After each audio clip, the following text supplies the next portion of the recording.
नमस्कार दोस्तों, हर किसी का सपना होता है एक सुंदर और मजबूत घर।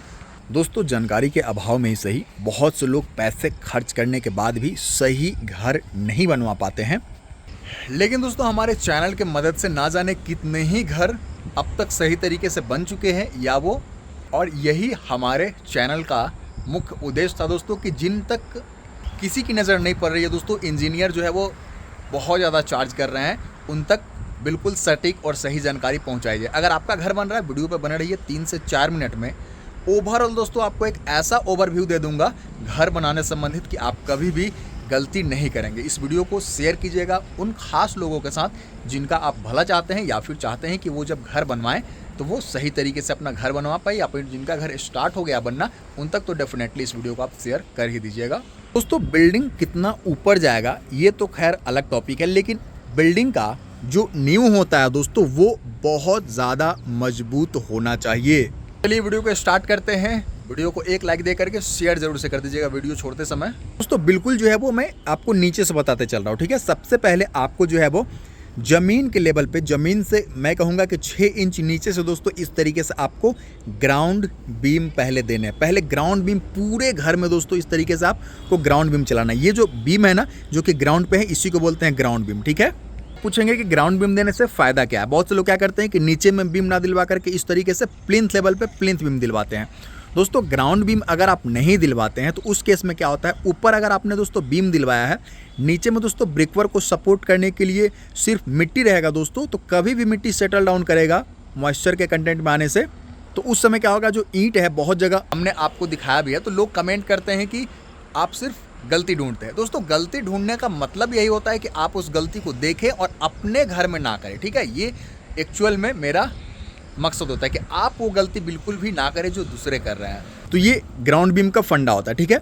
ग्राउंड बीम के ऊपर में दोस्तों यहाँ पे फर्श लेवल है, ठीक है। आप देख सकते हैं इस तरीके से, अगर दोस्तों 1.5 से 2 फीट 2.5 फीट तक का आपको दोस्तों बीम के ऊपर से यहाँ से अगर कैलकुलेट करेंगे 2.5 फीट 3 फीट तक दोस्तों आपको जो है वो अपना मिट्टी का भराव करना है। तो इन मिट्टी को दोस्तों झेलने के लिए ये जो डीपीसी है ना, ये 2.5 इंची का डीपीसी, इनमें सरिया डालने की कोई आवश्यकता नहीं है, ठीक है, क्योंकि यहाँ पे बहुत कम जगह है, ठीक है। अगर दोस्तों 3 फीट तक है तो ये डीपीसी करके इसमें सरिया नहीं है, लेकिन दोस्तों 3 फीट का अगर आपको ऊंचाई चाहिए अपने फर्श लेवल और इस तरीके के ग्राउंड बीम में, तो आप क्या कर सकते हैं कि आप डीपीसी के बदले आरसीसी बैंड दिलवा सकते हैं, जिनमें 2 सरिया दोस्तों आप इसमें डलवा देंगे। अगर 3 फीट की ऊंचाई है, 3 फीट से ज़्यादा है, 3.5 फीट 4 फीट है, तो अगेन दोस्तों आपको एक इसके ऊपर में दोस्तों बीम प्रॉपर चलाना होगा, ताकि दोस्तों मिट्टी का भी अपना लोड होता है, वो भी समय के साथ सेटल होता है दोस्तों। तो इस चीज़ का भी ध्यान देंगे। इसीलिए मैं बता रहा हूँ कि कब कौन से केस में, जैसे कि आपने 3 केस देख लिया, ठीक है।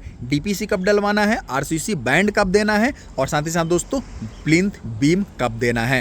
इसके बाद कुछ और पॉइंट्स है दोस्तों जिसको आप कंसिडर कीजिए। दोस्तों, कॉलम बनाने के लिए जो कॉलम स्टार्टर है ना, इसको जरूर से दिलवा लीजिएगा, ठीक है। ये जो कॉलम स्टार्टर है ये हमें मदद करता है एक बिल्कुल सीधा कॉलम बनवाने में, चूंकि शटरिंग वगैरह लगाने में बहुत अब आसानी होगी, ठीक है।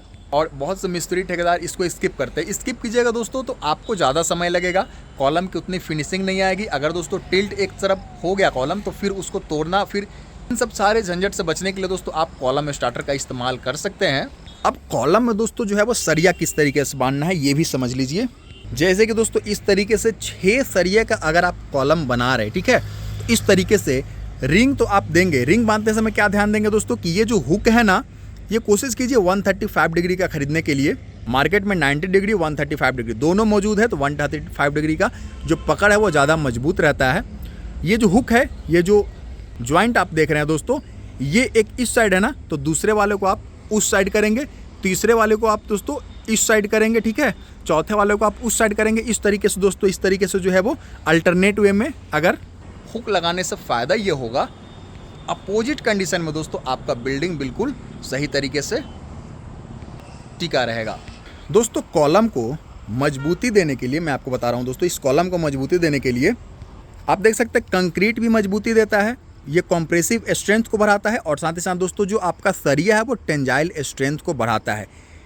और यही कारण है दोस्तों कि आपको जो है, बहुत से लोग 6 सरिये का जब भी कॉलम बनाते हैं तो सिंगल रिंग से काम चला लेते हैं, वो सरासर गलत तरीका है दोस्तों। 6 सरिया अगर लगा रहे हैं तो बीच में भी दोस्तों इसको टेंजाइल स्ट्रेंथ देना है, इसलिए आप क्या कर सकते हैं कि इस तरीके से या तो डबल रिंग दे सकते हैं, नहीं तो दोस्तों अलग से इस तरीके से जो है वो बीच में टेंजाइल स्ट्रेंथ बढ़ाने के लिए सरिया प्रोवाइड कर सकते हैं। ये सस्ता ऑप्शन है, ठीक है।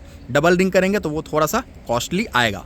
दोस्तों इस तरीके से एक ही सरिया तो आपको पूरा छत तक ले जा सकता था, लेकिन दोस्तों उसको बनाने में इस वाले कॉलम को हैंडल करने में मुश्किल आता है, इसलिए कटिंग कर देते हैं लोग। तो कटिंग करने का भी अपना एक नियम है दोस्तों कि ये जो लैपिंग देंगे ना, आप देख सकते हैं ये जो सरिया छोटा रह गया, ठीक है।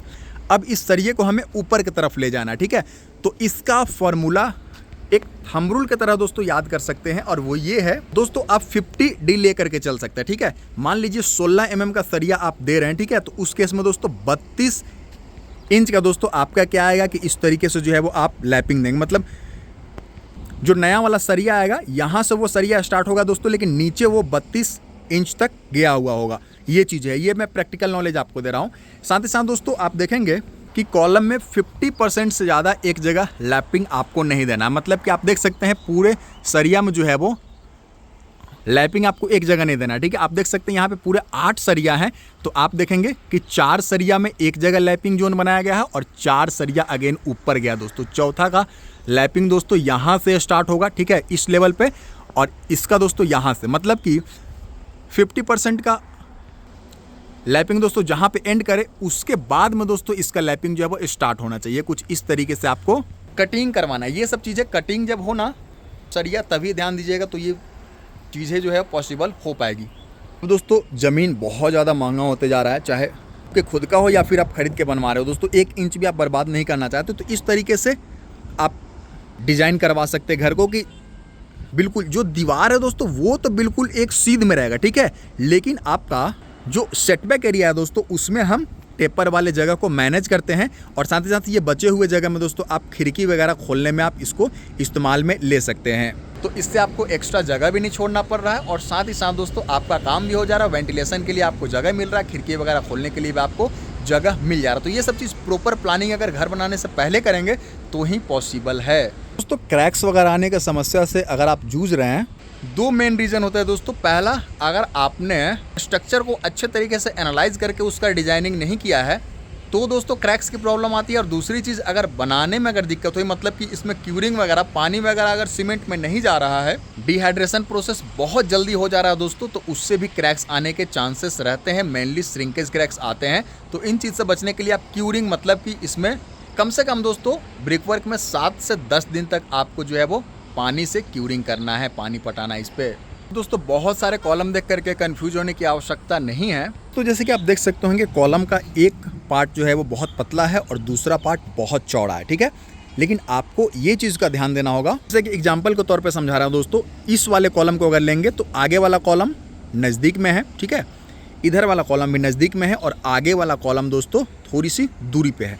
तो इसका जो डायरेक्शन होगा दोस्तों, ये जो पतला वाला पार्ट है ना, ये जो पतला वाला पार्ट है वो दोस्तों ज़्यादा दूरी के तरफ रखना है। तो आपके मन में कन्फ्यूजन हो गया होगा कि पतला तरफ तो कमज़ोर होगा, तो उसको ज़्यादा दूरी के तरफ कैसे हमें रखना है। दोस्तों इस कॉलम को अगर बिल्कुल जो है वो थोड़ा सा आप समझे, ये अगर इस तरफ दोस्तों मुड़ना चाहे, चूँकि इसको 9 इंच है दोस्तों, इस तरीके से इधर मुड़ेगा तो ये कॉलम जो है वो क्रैक कर सकता है, टूट सकता है। उसी केस में दोस्तों ये पतला वाला तरफ देखेंगे तो ये इसको मुड़ने के लिए दोस्तों ये पूरे पार्ट को जो है वो इस तरीके से घुमाना होगा, जो कि मुश्किल है। और यही कारण है दोस्तों कि ये पतला तरफ वाला दोस्तों ज़्यादा दूर लोड को मैनेज कर सकता है। दोस्तों बीम हो या फिर स्लैब हो, अगर आप घर डिज़ाइन कर रहे हैं, पॉजिटिव बेंडिंग मोमेंट और नेगेटिव बेंडिंग मोमेंट का बहुत सही तरीके से आपको ध्यान रखने की आवश्यकता होती है। उसके बेसिक्स को भी लेकर के चलेंगे ना, तो आप फ्यूचर में कभी भी दिक्कत नहीं आएगी। तो इस तरीके से मिस्त्री को लापरवाह बिल्कुल भी नहीं होना चाहिए। देख सकते हैं दोस्तों, जब भी बीम की ढलाई हो, ऊपर एक आपको मास्टरिंग देना, नहीं देने से दोस्तों आप देख सकते हैं नुकसान की हर एक सरिया अपने जगह से बिल्कुल जो है वो अलग हो चुका है, ठीक है। इन सरिया को देखिए, अब इसको दोस्तों इसके जगह पे लाने के लिए जॉगल मार के टेढ़ा करके दोस्तों इसको जगह पे लाना होगा, ठीक है, जिससे वर्टिकली लोड ट्रांसफ़र करने में दिक्कत आएगी। तो ये सब चीज़ें बिल्कुल मिस्टेक है दोस्तों, ये साइट पे आपको देखना ही होगा। तो जानकारी और भी है, अगला वीडियो में बताता हूँ दोस्तों, चूँकि ऑलरेडी ये 10 मिनट का वीडियो होने वाला है। तो फिर मिलता हूँ, इजाज़त दीजिए, नमस्कार, धन्यवाद। चैनल को सब्सक्राइब जरूर से कर लीजिएगा।